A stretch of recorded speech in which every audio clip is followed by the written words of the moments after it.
Facebook keeps changing the infrastructure here on us, and so every day is a bit of an adventure.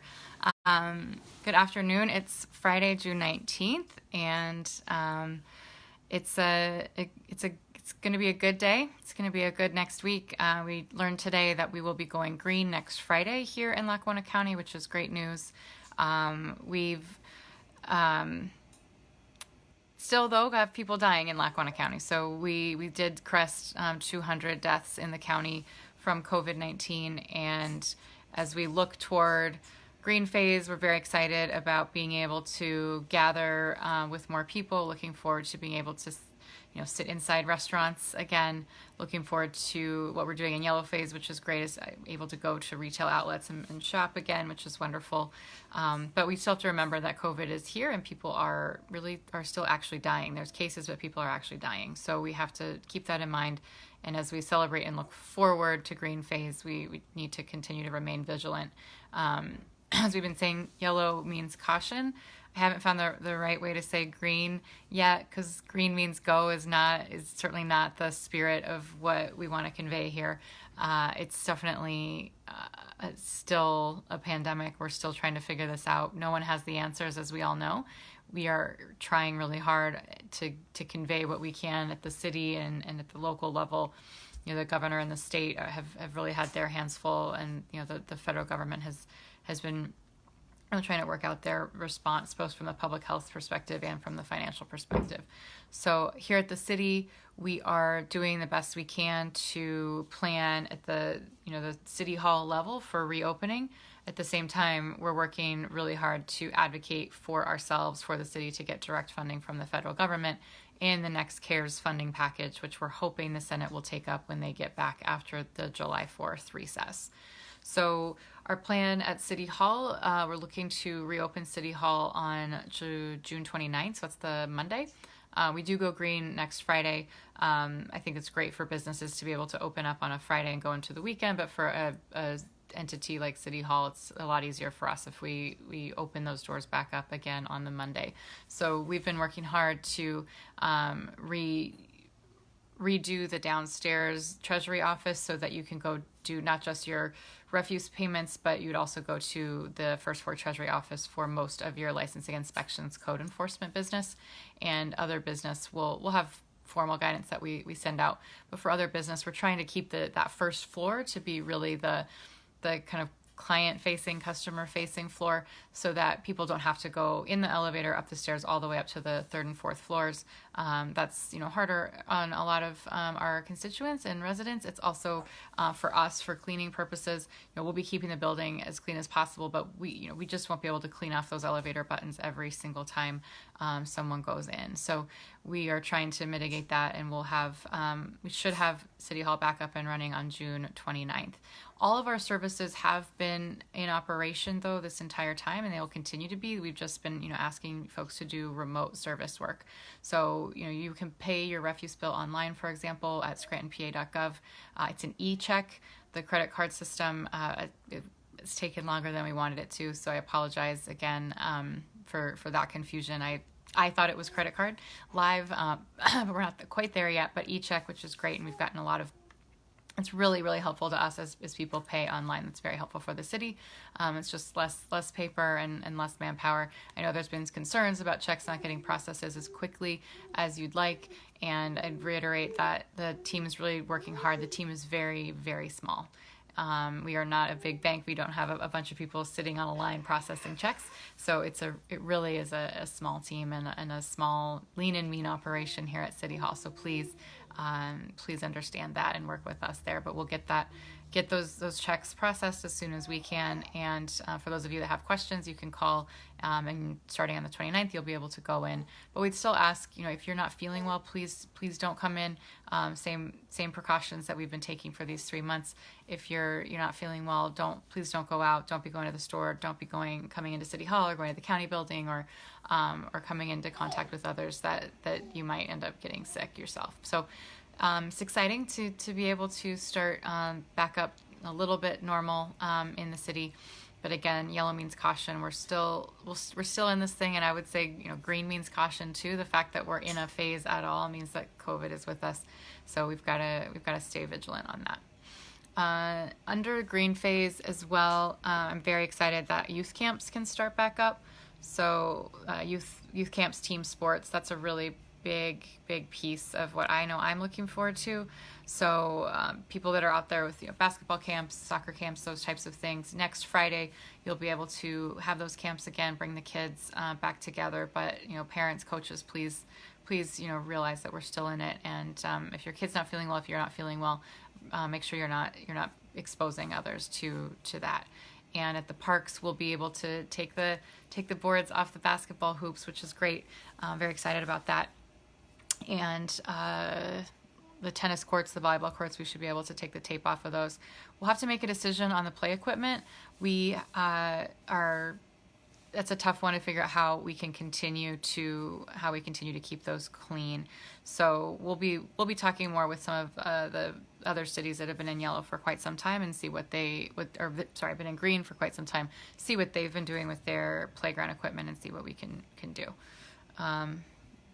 Okay, so June 26th, exciting day. June 19th, though, today is an exciting day. Also, it's Juneteenth. And for those of you who don't know what that is, I signed a proclamation this morning about Juneteenth, so I'll read it to you. I am working from the home office today, but was able to get this over here. So we've got the Juneteenth proclamation. Juneteenth commemorates the day that freedom was proclaimed to all enslaved people in the South by Union General Granger on June 19, 1865 in Galveston, Texas. It was more than 2.5 years after the signing of the Emancipation Proclamation by President Lincoln. So 2.5 years later, they got word in Texas that slaves were free. So the Juneteenth National Freedom Day commemorates the impact of slavery, the abolition movement, the African American emancipation in the United States, and it has become a traditional celebration of independence, human rights, and African American culture in many communities.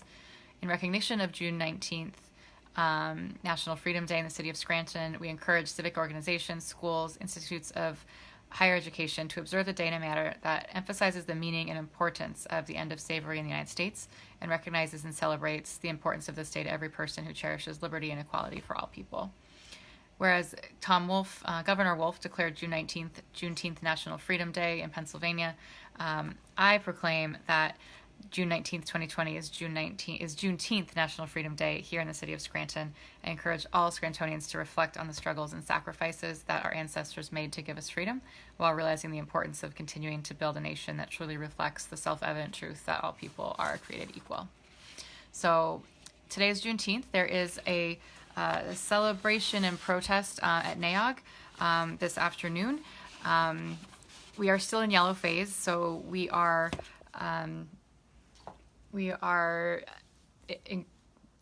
want people to really understand and celebrate what Juneteenth is and make sure that we're all not only cognizant but facing those difficult questions in ourselves, our families, our friends, in the world, and really looking at it and realizing what a problem we have in this country and the steps that we need to take to resolve racial injustice. And the problem, of course, today at NAOG, we're still in yellow phase. So as people go, I know people are going to go. It's a protest, so it's not something that that we will stop in any way. I hope that it's a wonderful protest. I know that the organizers are working hard to get people masks and have sanitizers there. But please, if you do go, please be careful. Please socially distance. Please wear a mask. We're still in this thing, even in green phase. We're still in this. So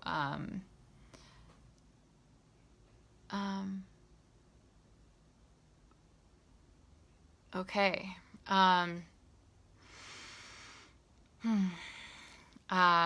So please be safe and careful when you're out there.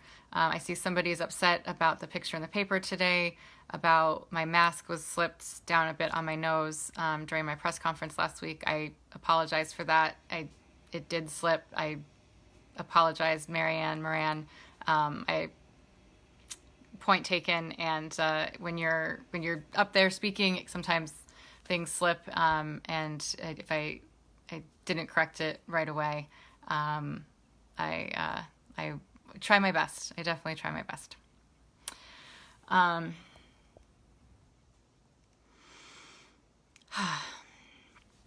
All right, so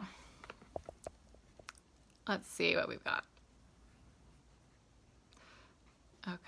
Oh, and tomorrow at 3:15 on the City Hall steps, we will be raising the 19th Amendment victory flag. It's to commemorate women's suffrage, which we're in the 100-year anniversary of women having the right to vote.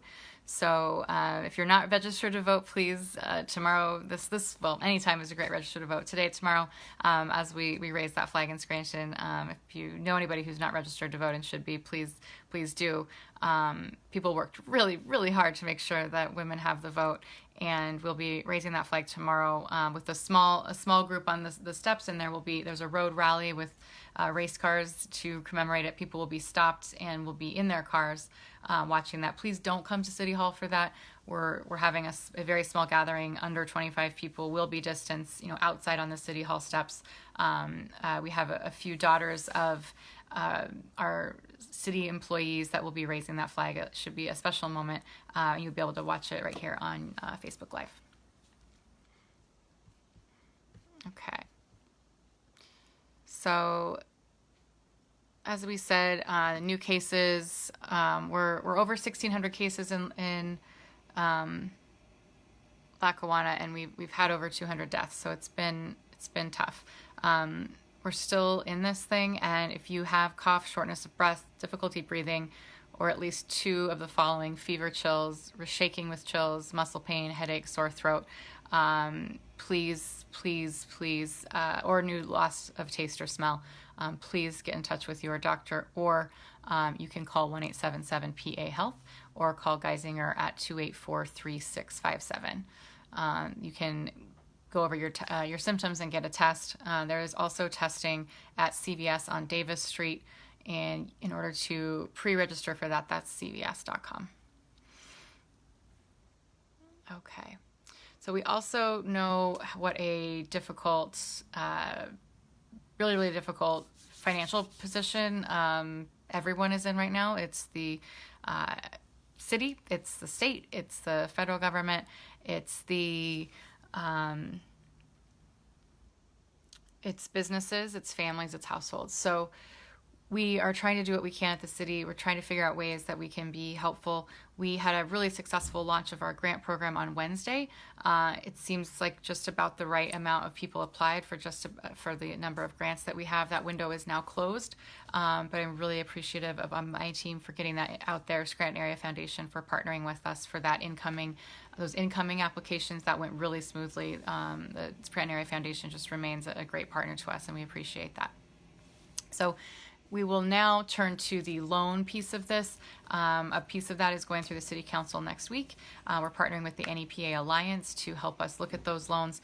We'll get that information is available now on ScrantonWorks.org. You can go to Business Relief, look at ScrantonWorks.org, look at that guidance, see if your business is eligible for a loan, and then we'll open that loan window. I believe, I'm not sure if it's next week or a little bit after that. I'll confirm, but go look at that loan guidance and see if you might be eligible. So we'll be getting out $285,000 of loans through this program. And remember, these funds were federal funds that were sitting in the city of Scranton. They have to be used to help small businesses. So they're not something. It's not something that's coming right from our general fund. So we're very excited. And again, my team's done a great job on that.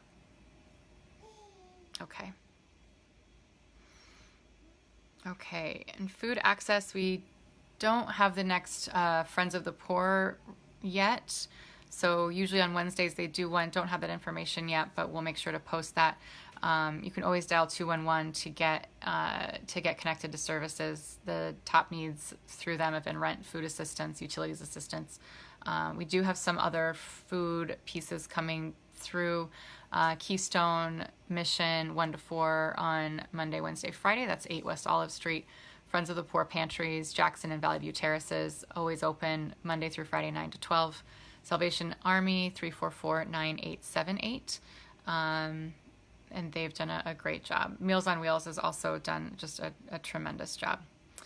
So census, of course, guys, we are so far behind on the census. I am very, very concerned about it. We're putting in our plans to do lit drops. We won't be knocking on doors, but to lit drop, sorry, is a campaign term. That means that you put a piece of paper that explains a program at somebody's door. It's contactless. You're not touching their door. You're not coming into communication with them.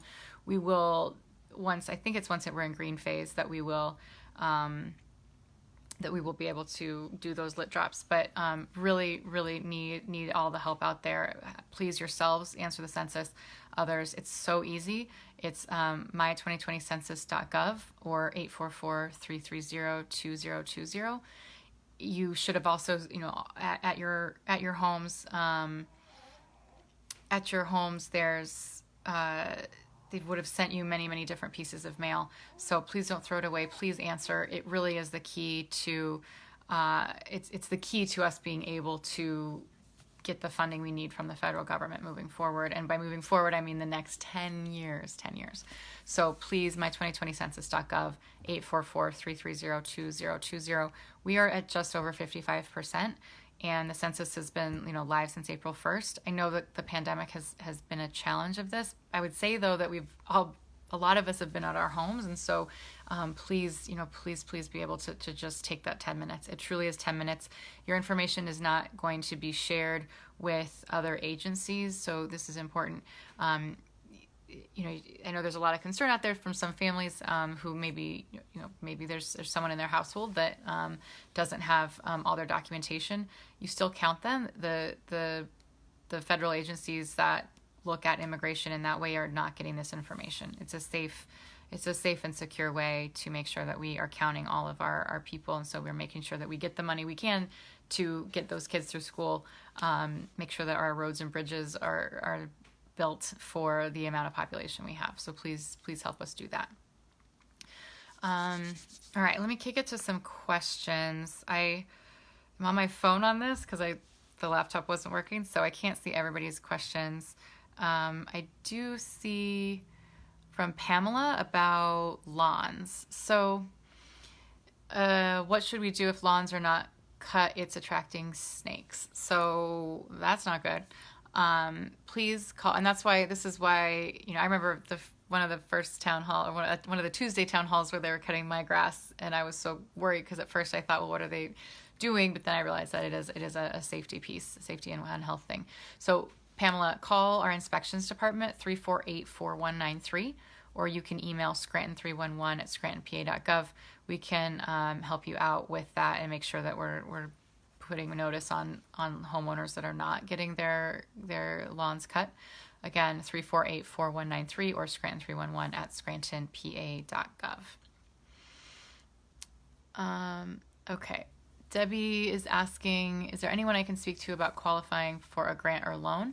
So yes, the grant window is closed, but the loan window, if you want to just email us, Debbie, at scranton311@scrantonpa.gov, we can connect you with our Office of Economic Development, and they can talk it through with you. And then also from Debbie, details about how many people are allowed in a hair salon. So green phase is 50% of occupancy. So, this is where this is so hard, and where we're trying to figure out what works the best in terms of business relief. Businesses can't survive at 50%. Restaurants, hair salons, this isn't tenable in the long term. So while we're excited about going green, and I can't wait to get my hair cut, my appointment's not till late into the summer. Businesses can't survive for that long. So it's 50% now, and we're going to have to continue to find more relief for our businesses because it's just not sustainable. But in the near term, we're still in this, so it's a 50% occupancy.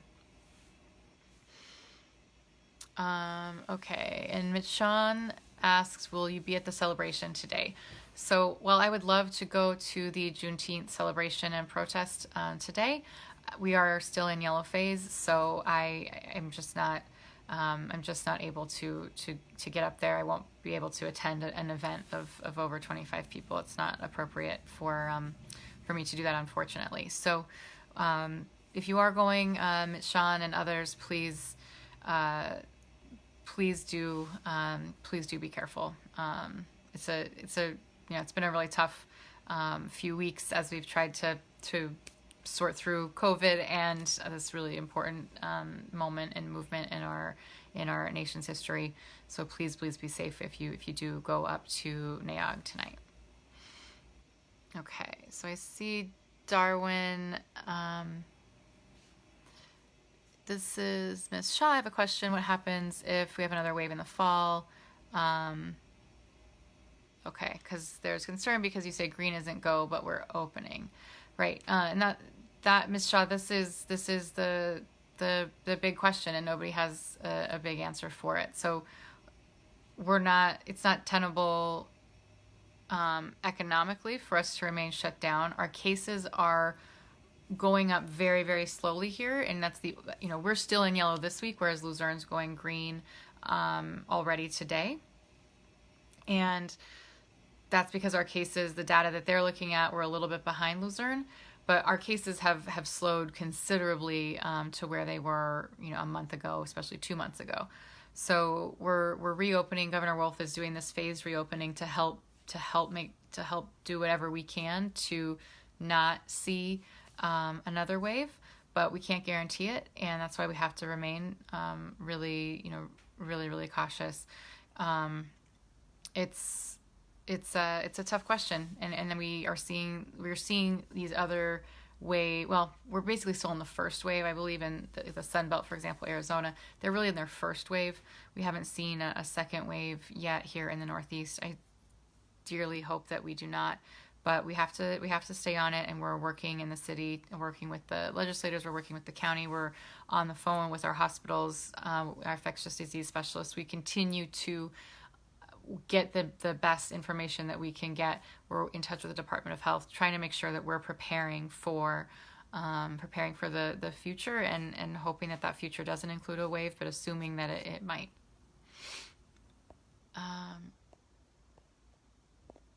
Okay. And then,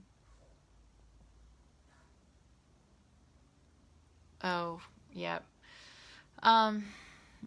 So to Steve, your question, our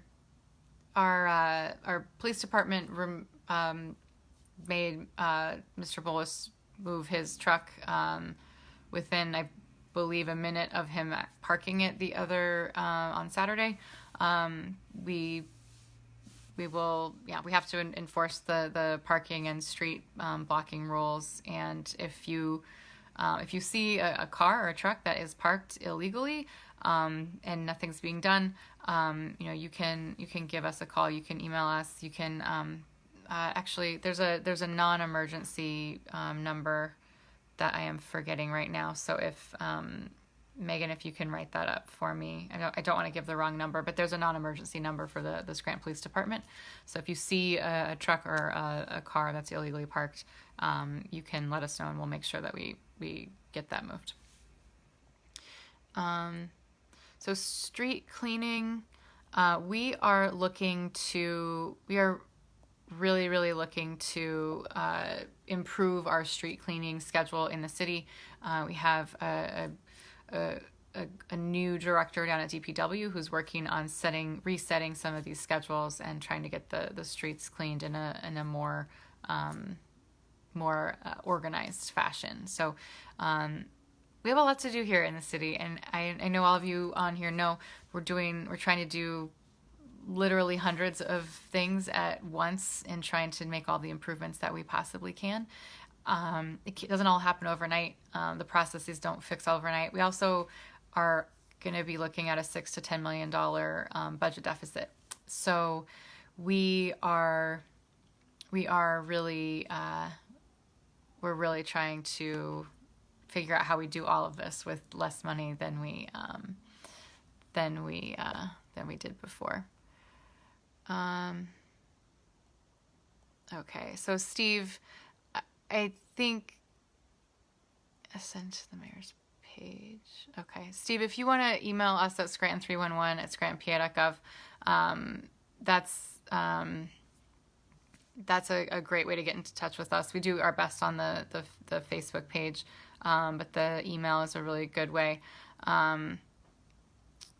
So we can, I've talked to the chief about that, and he's very aware, and we'll speak about it again to make sure. But yeah, we can't have him anybody illegally parking. Katie's asking about pools. I don't know what pools are open now in Lackawanna County. That's news to me. Okay, so, and then Debbie and Paul going back and forth. Anything that you see that you can email us or call licensing inspections at 348-4193 if you think that there's something going on that shouldn't be. Again, that on the pools question, Katie, we're looking to see if we can potentially open a couple of our pools, but I don't know what pools are open right now. That's not something that we that I have seen. We are still in yellow phase, and I'm not sure who would be open. I know that there are pools. I think Kalahari reopened. That's in a different county. That's not in Lackawanna County. So we will. The state park pool is open. Okay. The state park pool is open. Okay, that's news to me. I did not think that they were going to be open until we were in green phase.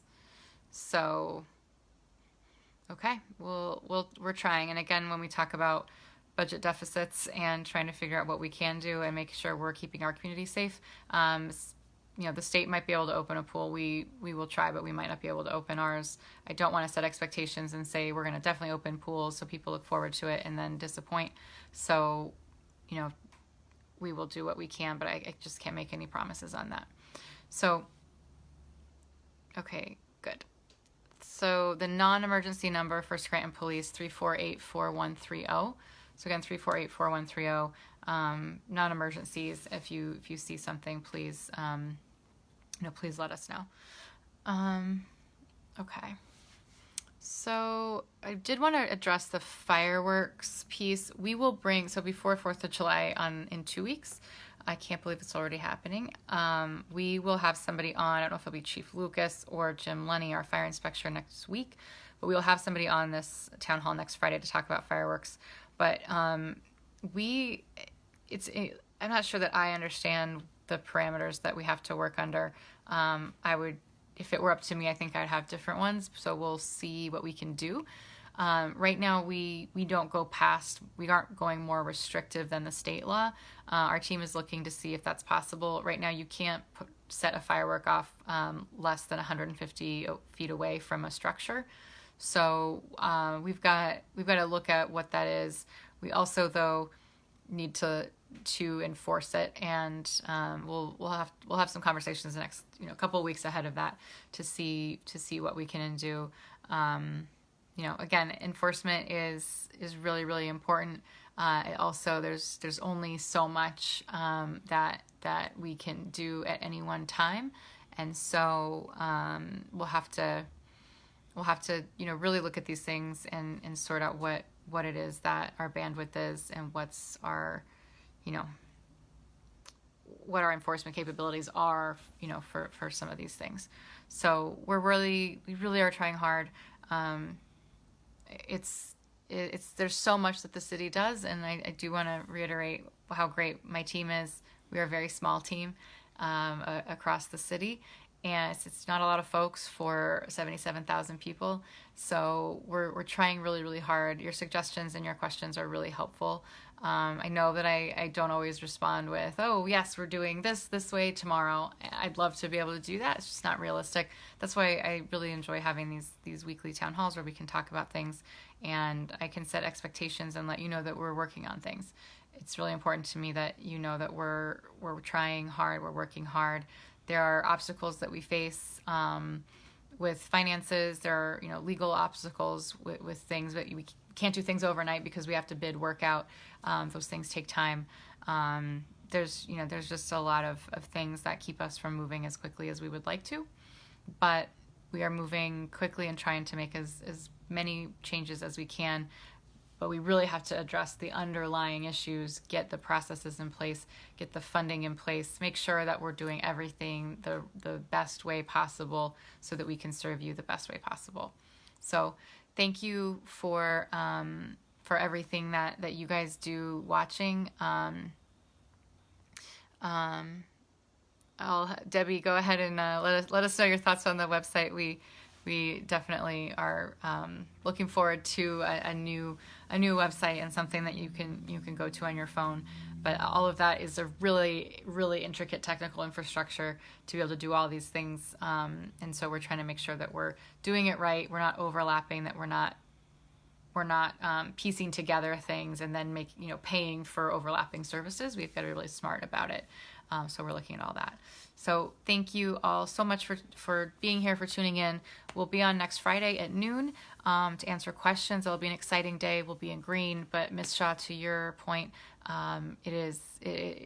reopening. I don't think that we've been reopening too quickly. I know that we've actually. It seems like it's been a good track. Our cases are down. Well, we did see. We have seen deaths. They're many, many fewer than those really, really dark days in April. So we have to remain vigilant. Point taken on, on my mask. If it was down a little bit on my nose, I am sorry about that. We're all trying really hard, and nobody's perfect. So we're trying. You guys stay safe out there, and we'll be back on Thursday or on Friday. Let us know your questions, scranton311@scrantonpa.gov, and we'll see you tomorrow for Facebook Live at 3:15 if you want to tune in. If you do tune in, though, please tune in and also register to vote. Make sure everybody in your household is registered to vote at the same time. That's something you can do. And answer that census. We really, really, really need your help. All right. Thanks.